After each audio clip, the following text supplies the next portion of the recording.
Coming up, China did it again because, of course, they did. Still more hope for cancer patients.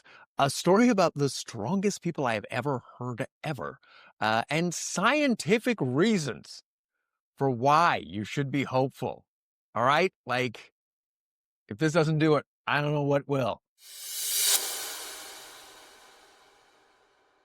Welcome to Total Nileation, your existential halftime, the best good news podcast in the world. I'm going to say that. I'm going to say that because, I don't know, someone contradict me. Someone come at me. Send me an email. Let me know if you have a better good news podcast. I don't think you do. Yeah. Total Annihilation, your existential halftime, bringing you the good news that others won't, because apparently good news does not sell ad space. I am Nileation, aka Optimist Prime. Welcome to the treehouse. Guys, we're going to get into it. I mean, first of all, how are you? I hope you're well. I'm going to speed that part up because you can't answer. How am I doing? Not bad. Not bad. Things are kind of picking up, maybe slowly but surely. I'm going to have some changes in this podcast pretty soon. I think I'm going to have some guests on, guys. I have a tentative yes from the hilarious Courtney Gilmore, but she said that like weeks ago before she went off on vacation, so maybe it's not going to be her. But I'm coming up with a thing. We're going to have guests. It's going to be a whole thing. But for right now, we got to get to the good news stories, guys. We got to get to uh, the good news stories because they of course are testing the fire alarm in my building, and I got an hour. I spoke to the guy, bumped into the guy. He's like, when do you think you're doing? He's like, about an hour. So let's see if I can pull this off. It's very exciting. Here we are.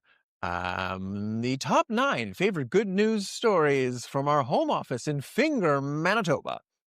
Number 9, a new study offers a simple positive solution to counter health risks of prolonged sitting, says the guy who's sitting down podcasting. Researchers found that consuming flavonols, which is plant compounds found in certain foods, can effectively protect blood vessel function during periods of inactivity. All fitness levels, making it an accessible dietary tool for cardiovascular protection for whatever. Regardless, you're like some alpha bro who hogs the sidewalk jogging at 6 p.m. when everyone's trying to get home, or you're just someone who likes to, maybe they would pass out if they tried to touch their toes. Either way, this will help you. Basically, flavonols are abundant in common foods and drinks such as berries, apples, tea, and cocoa. So this is the thing. It's chocolate, guys. It's chocolate. Researchers suggest a powerful and practical strategy combine a flavanol-rich diet with taking short breaks to move around. And this provides an easy, uplifting approach to enhancing long-term vascular health. I picked this story because I feel like it's going to help all of the chocolate bingers out there. Because look, I've been there. You know, it's late and you know you shouldn't, and then you did, and you're like, shit. And then you feel not great, but now you could just be like, you know what, man? I was just fighting cardiovascular issues. That's just what I'm doing. I'm like trying to help myself, trying to save my future self. That's what you're doing. I like that they mentioned the part about the berries, apples, and teas. Like can we just be adults? No one's going to do berries if they can do chocolates, right? Maybe 1 or 2 people, but for the most part, we're going to do chocolates. Let me tell you how great chocolate is. I know someone who has an allergy to chocolate and will have crippling, horrific, day-ruining gas. But every now and then they're like, fuck it, and they have chocolate. That's how good chocolate is. No one's doing that. No one's doing that for berries. See, you know what? I feel like that's the best commercial for like chocolate. You know, you see these like little Lindor chocolate ads where it's like, oh, we have a Swiss chef. He does a stuff. He's a very big deal. No, just be like, have one person who's like, sometimes I eat it even though I feel like I want to die. Anyways, this is I feel the other reason I picked this was because I have a history of cardiovascular stuff in my family, and this is always makes my heart sing when I hear a story like this. Number 8, A new study directly counters the idea that green energy transition increases energy bills, finding the opposite to be true. According to a research from University College London, that sounds like I made that up. The UK's wind power sector cut £104.2 billion from national energy costs between 2010 and 2023. This was achieved in two ways, directly slashing the electricity bills and also indirectly pushing down the overall price of gas because of the decreased demand. So here's the best part. They found that it was still cheaper than gas and all of the shitty ones, all of the non-renewable ones, when you account for the green subsidies that consumers paid for. Research demonstrates the wind power's critical role in creating a more affordable and resilient system. I was reading this one. I gotta say, I don't know if this is just me because it's like, I'm Gen X, so I'm really old, you guys. But like so many of these like stories, some of these like good news stories, like sometimes it's too much. Sometimes it's disorienting. Like sometimes I get a little nervous where I'm like, okay, did I like, is this actually real or did I just like get shot and my mind it's like a Jacob's ladder and I'm just making up this reality. It's never really happened. I'm just picturing the reality I want. Although that being said, don't know I would throw Trump and Elon in there. So I feel like this is probably still reality. Still. Great news is my point. Number 7. We're just burning through these. I got to beat that fire alarm, you guys. A revolutionary breath test for pancreatic cancer is now being trialed in the UK. It's a promising new way to detect this hard to find disease much earlier. Started as a successful study by Imperial College London. That sounds exactly like the other place, but instead it's University College London. What's happening? Feel free to Google these guys. I don't know if someone's having a laugh, as the British say. So the test works by identifying unique compounds in a person's breath.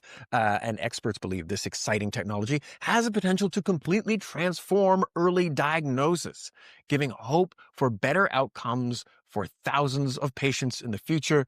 And also, me being me, I was like, I just fast forwarded to a time where like they took the pancreas cancer breathalyzer and just combined it with the booze breathalyzer, because why not? Like if you're doing a breathalyzer test, why not just do a 2-for-1?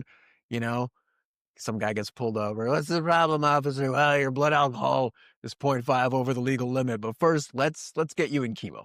Let's just get you to the hospital, till you are in remission, and then you're going away for 10 to 15 years. Just like bundle it. Because guys, like, fuck, pancreatic cancer is vicious. Like I know all cancer is horrible, but fucking, I had a friend who passed from pancreatic cancer. It feels fucking personal. Like it's so vicious, it's so mean. I don't even know what a pancreas is, man. Like I don't know what it does, but I really feel like a little side project for some scientists. If you're out there, find a way so that we can clone our pancreases, if not all of the rest of our bodies, just the pancreas. So I can have 4 or 5 in the freezer so that if I get like a diagnosis like this, fucking boom, just zip to the hospital with my pancreas in a bag, be like, guys, I got a problem, and then just pit crew like Daytona, and I'm out. I'm full of all kinds of good ideas, you guys. And terror that the fire alarm is going to hit before I'm done this podcast. I really need to be focused on the now, on the present. So that's the last time I bring it up, you guys, until the alarm goes off. Number 6. This one's bonkers. More than it's not necessarily a news story. I don't know why I have not heard of this before, but I think I'm a big believer in, kindness is a sign of strength. And I'm pretty sure that this is a story about the strongest people I've ever heard of in my goddamn life. So there is a grassroots movement of Israeli and Palestinian families who have lost children to the conflict, and this organization is called Parents Circle Families Forum, and it's building powerful bridges of peace. These guys have been going since 1995. So basically, what they do is all these people who have been through these horrific experiences, they hold events, right? Most of them are something they called dialogue meetings, where it's two people, one Israeli, one Palestinian, who both suffered a horrific loss, and they tell their stories and then explain why they chose to engage instead of seeking revenge. That is staggering. Check out their stuff. It's again a Parents Circle Families Forum. If you just want to see like some amazing people, lot to unpack here. First of all, let's lean into that. That is that is just a story of like some people, when they make the right decision, they just make the capital R right decision. This is amazing. Like, who has this kind of kindness? I mean, honestly, I still hate Warriors fans. It's been 6 years and we won. I just think this is amazing. And also, just to say it, how has this organization not won a Nobel Peace Prize? But the European Union got one in 2012. The European Union gave themselves the Nobel Peace Prize. I mean, fine, it's not the European Union that gave it themselves, but it's like a European, well, some European organization, and they're like, let's give ourselves a little pat on the back because we haven't killed ourselves in a minute. Fucking kidding me. Anyways, but that was pretty cool, right? Number 5. This month, environmental groups in France won their case against oil giant Total Energies, where they accused the company of greenwashing and misleading people.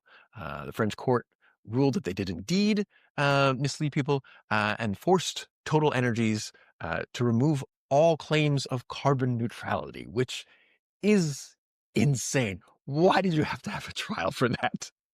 An oil giant called Total Energies said that they had a carbon neutral footprint, and a group of people said no you don't, and then the judge was like, all right, let's see. Really that's just bonkers. I don't know who their PR team is. I don't know what the pitch was. What kind of Jedi mind trick was that? It's quite the moonshot. I admire it. Guys, we only do a little something called non-oil oil. So basically, what we do is really like, it's solar powered only. It's just liquid and devastating for the planet. But we're basically carbon. I don't even understand the philosophical hoops that you had to jump through. But what is amazing about this story is that it sets a precedent. It sets a powerful precedent. And I really think that stories like this are important to put out there because, again, all we get is the bad news. Yes. And we don't get the stories about people just in the trenches, just grinding, just doing it, just to do it, just taking their best shot. We don't hear about them, but just as important, we don't hear about the people who shoot their shot and win. Yes. And then once a story like this will be like, oh, wait, so it is possible to win against an oil giant, no less. An oil giant. It's amazing. I guess what I'm saying is if you're thinking about suing a major corporation, do it. Do it. Why not? If you're still not convinced, I got something else for you. Story number 4. This is a nice one. Also out of the UK. Maybe it's from School University London. Why not? I don't know if those are real schools. I'm starting to get a little nervous. A new Renters' Rights Act has been passed in England. It's a huge victory for tenants, most significant protection that they've had in decades. What it has amongst its many perks and bells and whistles, it bans no-fault evictions, which is huge. because that's a practice that led to like thousands of homeless people. It introduces powerful new safeguards, something called AWAB's law, which requires landlords to fix emergency hazards within 24 hours, which is a bonkers thing for me to have said. I cannot believe that there was no rule saying that you had to fix an emergency within 24 hours. I, right? Like that sounds weird to you guys, right? Is it just me? It's I don't know. All right. But also this is a nice little additional is two extra perks. It gives them the right to challenge unfair rent hikes, which we're gonna need that in Ontario very soon, if not, well, I don't know, maybe yesterday. And it also gives them the right to keep pets. So this is amazing news, except for the inevitable pop in anaconda-related deaths. Because you know it's coming. You know it's you got to take the good with the bad, or the bad with the good. But like 99.999% of landlords are just being dicks. They're just being dicks. But there is like that small percentage, pardon me, who are like, I think 5 cougars in a studio apartment is a lot. It's just, I don't think it's a good idea. And the other guy's like, you're not the boss of me. That natural selection. But again, this is another story where I want to put that out there because if you are anywhere in North America, you probably are having the same experience where you're like, oh my God, it's the haves versus the have-nots, and the haves are doing very well, and we're just, not going to be able to afford to live anywhere unless it's like a commune out in the middle of the tundra, which, can't lie, starting to sound a bit appealing. But again, no, guys, no. This happened. Mamdani got elected, which I didn't even cover. I didn't cover that because I feel like you're probably in the loop.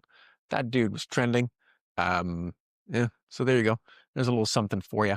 Yeah. Number 3, deforestation has slowed across every region of the world over the past decades, according to a new United Nations report. So, a bit of credibility there, in case you're wondering where I'm getting this. It's not School Imperial College, University, London. The best part is if there's someone who's lived in the UK or in London, they're probably like, those are totally real schools. Why would those not be real schools? You're making it weird. The rate of global forest loss has been nearly cut in half over the past 20 years compared to like 20 years ago, because I think we're down to about 10.9 million hectares per year. So that would have been around in the 20 range in 2005. So goddamn. The UN describes this as a hopeful trend for global forests. And this progress has been supported by increased conservation efforts, with more than half the world's forests now under long-term management plans. Half is a lot, you guys. And a significant portion of forests are now legally protected, with 1/5 located within established protected areas. I am so happy about this. I'm probably still not going to go camping. I'm really happy, but yeah, I'm a bit of a princess. I might go glamping. Um, here's the thing, very happy about this, and I'm glad that we are addressing this. And again, really hopeful for humanity. I feel like I know deforestation is an issue, and maybe this is me being very Western elitist ignorant, but like what are we still using wood for? Like disposable straws? No one's getting newspapers. Like what? Like is deforestation just happening because baby boomers refuse to go electric with their bills? Is that what's happening right now? I feel like that was probably super ignorant. I feel like just in my bones, like viscerally, I'm like, I feel like I probably fucked up. Anyways, number two. This one's really fun. I feel like they've all been pretty fun, but this one is particularly fun.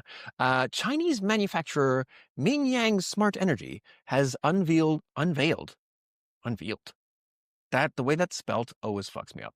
It's a groundbreaking plan for a massive 50 megawatt floating wind turbine.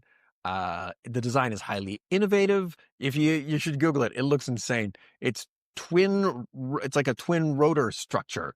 Um, and it dramatically lowers the cost of offshore wind energy. It's expected to be a fraction of the price of current European and Chinese wind turbines. And the company's aiming for mass production as early as next year. So it's a major leap forward in making wind power more affordable and economically viable. And you add this to the story I talked about earlier um, from class school University London, where wind is cheaper than expected. Now it's even cheaper with these wind turbines. That's a good get, you guys. Nice work, China. And I gotta say, I was thinking about this. I love how like so many of these scientific discoveries that I mentioned on this show kind of sound like conversations you might have if you were stoned. Um, I'm gonna do that again. I'm gonna pick that up again. Uh, I love how a lot of these scientific discoveries that I talk about on this show kind of sound like conversations that you might have if you were stoned, right? Like, just like, okay, right? It's no, listen. Okay, it's like on the ocean, man, but like it's two turbines, and then that's how we get the power. Like, it's fucking insane. That's crazy. Why don't we just get like Snoop Dogg and Woody Harrelson and have them just shack up in a cottage and hotbox it for a couple of months, and then just be like, listen to the recordings, see what kind of ideas and innovations they came up with. Who knows? Maybe they might fix some big dog issues. And number one, guys, number one. Um, I like this one because it shows that I'm right. And I'm absolutely that bitch. All right. A groundbreaking 14-year study has found that hope is a more powerful predictor of long-term flourishing than traditional factors like education, intelligence, income. What? Individuals with higher levels of hope were consistently healthier, more socially connected, and more resilient, recovering better from major life setbacks. The most encouraging finding is that, unlike innate intelligence, hope is a skill that can be learned and cultivated throughout a person's life. So this positions hope as a powerful and accessible tool for improving overall well-being. The discovery offers a proactive strategy for individuals and communities to build healthier and more prosperous futures. Guys, that's a double whammy. You work on your hope, you develop it, you binge some chocolate, you're going to live till 150. Um, okay, I'm going to say this though, like this is a great story. And I am also going to work on my hope. I don't know what I'm going to do, but I'm going to do it. This helps. Reading these stories really helps. Um, but can we, like, moment of honesty? I can't lie. I was a little surprised that it beat out money. I was low key surprised. Like, were you a little I was surprised. More than money? Like, we all know that Trump is going to live until 137, right? Like, we know that. We know, like, his dad lived. Like, it's like that Mr. Burns vibe. So many of these fucking rich guys from the 30s just sitting around. Maybe it's hate. I don't know if they factored hate into their study. Maybe hope, is a high place, second place. It's right up there. But number one, maybe it's hate. Because these old rich guys, goddamn, you know, they just live forever. And you're sitting there like, why won't you die? Um, I also think, let's be real, money has a lot of crossover with hope. If you have a big chunk of change in the bank, you're pretty you like your odds. You're pretty confident that things are going to turn out well. But again, guys, this is I help me out. Like, this is the biggest reason to be optimistic at this point. I keep trying to pitch. I keep trying to convert. I keep evangelizing. Uh, at this point, like if you're not going to do it for yourself, then do it because you'll outlive a billionaire and it'll drive them fucking crazy, right? That's hate. That's like a hate thing. So you're using your hate to rechannel it into hope. Um, Maybe that's a thing. I don't know. Just be hopeful. Why not? Look at the scoreboard. Look at the stories that I've talked about for the past year. Eh, Guys, we're fucking killing it. We're killing it as a species. And we're going to get there and things are going to level out. And everyone is going to forget how crazy and doom scrolly we were. And that's going to drive me insane because no one's going to be like, Nile, you were really right. And honestly, that's the only reason I do this podcast. Just down the road, I want people to be like, fuck, he was right. He was right. Guys, that's the show. I know it's a short one. I forgot literally as I started the show, I forgot I wanted to do another 30 seconds of good news. I will try to get one in on the next episode if I don't have a guest. Like I mentioned, guests coming up soon. Going to throw in some more tweaks, try to make this a little more fun. A little more fun. Not it wasn't unfun before, but always onward and upward is what I say. Guys, remember to rate and review this podcast if you can, if you haven't already. Sign up for the newsletter on my site or in the bio or whatever. I'm also adding to that. Making it a little nicer, a little chunkier. I got the the newsletter's coming out. Oh, I'm posting this next week. I'm recording this Thursday, November 5th. So the newsletter will have just come out because it's coming out Friday, November 6th, which for you was the past. But yeah, I tweaked it, so feel free to sign up. You can still get it. Follow me at Niles again on socials. My Dungeons and Dragons podcast comes out next week. It's a fun hang if you're into good times. And guys, I would not be mad if you went to buymeacoffee.com/total Nileation and threw me a chunk of change. Because that is how I survived capitalism. If you have any questions, any comments, any good news stories you would like to submit, feel free to send them my way. I would love it. totalannihilation@gmail.com. Still haven't heard back from my Liberation Day email. I mentioned that last episode. I'm going to have to follow up with my MP. I don't know if we're going to be.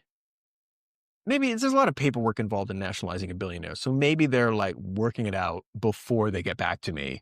Because they don't want to, they don't want to be flat footed. They want to be like, yeah, Niall, great idea. Here's how we're doing it. But again, if you want the template for the email to send to Prime Minister Carney and your MP, it's on my website at nilesagain.com. And guys, that's it. That is it. That's the show.